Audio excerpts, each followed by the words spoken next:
So, good morning, sir. So, dito sa unang part ng code namin, dito po namin nilagay yung... Naka-record ba? Gagawin, naka-record nga. Dito namin nilagay yung... Pag yung data is... Or yung user is... Naka-exist na sa database, is hindi na siya magdo-duplicate. So, unang part namin nilagay agad yon. So, dito naman sa view unit, dito pwedeng edit ng mga password or user. Saan ditong part? Dito pwedeng i-edit yung password or yung user para ma-save sa database. And then nag-create din kami ng nag-create din kami ng connection ng database and PHP. So dito po 'yan. So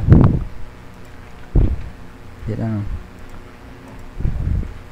So ito po yung pinaka front end ng code namin. Front end. so dito sir, kailangan pag nag-input ng email, kailangan may complete yung address na ilalagay. So kunyari nag-input tayo ng name lang, hindi po siya magsi-save. Kailangan po na may nilalagay po tayong at yahoo.com. So magsi-save na po siya sa database. So dito na po 'yan. So yung pinagawa nyo po na if umulit yung data is hindi na po siya magsi-save, dito po 'yan. So gawin po natin. Rebawi at yahoo.com. Anong password nito? 122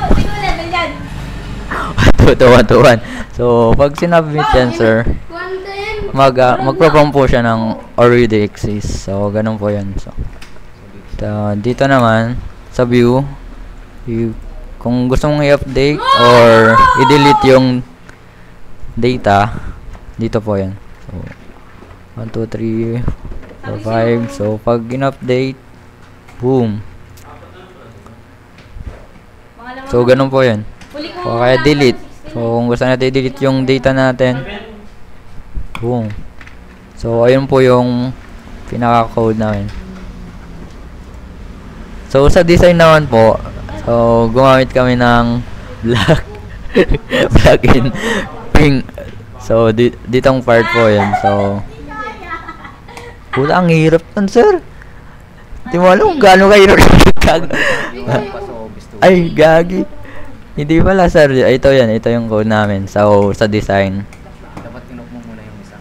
ito yung pinagkakagawa namin. May site na ako, mura lang yun. Ay, off. Yun, boom. Ito sir, isa yung sa design. Paano nga, wala na ako.